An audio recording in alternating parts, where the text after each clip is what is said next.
ስለ እምነቷ በንጉሡ ፊት ቆማ ታላቅ ግርፋትንና ስደትን በትሕትና የተቀበለችውን፣ ሙታንን እስከ ማስነሳት የደረሰ ጸጋ የነበራትን ታላቋን ኢትዮጵያዊት እናት ያውቋታል? የታላቁን ጻድቅ የአቡነ በጸሎተ ሚካኤልን ታሪክ ብዙዎቻችን እናውቃለን። ነገር ግን ስለ እምነቷ በእሳትና በግርፋት ውስጥ ያለፈችውን፣ ስሟ እንደ ቃል ኪዳኗ የከበረውን ሥጋዊታቸውን ያውቋታል? ሰኔ 11 ቅድስት ቤተ ክርስቲያናችን ታላቋን ኢትዮጵያዊት ቅድስት ክርስቶስ ክብራን በታላቅ ክብር ታስባለች። ይህ ታሪክ ምድራዊ ወዮታንና ስቃይን በትሕትና አሸንፋ በኢትዮጵያ ምድር ላይ የቅድስና መብራት ሆና ስለበራች እናት የሚተርክ ድንቅ የታሪክ ገጽ ነው።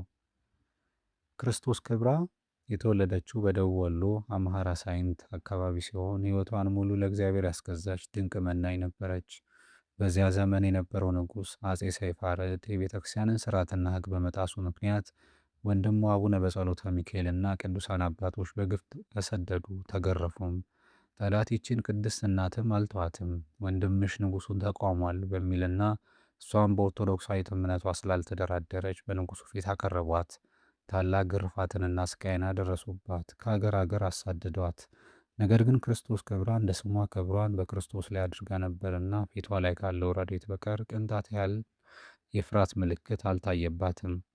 ቅድስት ክርስቶስ ክብራ በመከራዋና በስደቷ ዘመን ሁሉ በተጋድሎ በመጽናት በጸሎቷ ሙታንን እስከ ማስነሳት የደረሰ ታላቅ መለኮታዊ ጸጋን አገኘች። የደረሰባት ግርፋትና ስቃይ የቅድስና ማዕረጓን አጠረው እንጂ አላጠፋውም። ብዙ ተአምራትን ካደረገችና ለብዙ እናቶች የብርታት አርአያ ሆና ከኖረች በኋላ በዚህች ዕለት ሰኔ 11 ቀን ነፍሷ በክብር ወደ ሰማይ አረገች። እግዚአብሔር አምላክም ስለ ጽናቷና ስለ ስሙ ስለከፈለችው መስዋዕትነት የማይጠፋ የቃል ኪዳን አክሊል አጎናጸፋት። የኢትዮጵያዊቷ የእናታችን የቅድስት ክርስቶስ ክብራ ረድኤትና በረከት ከሁላችን ጋር ይሁን።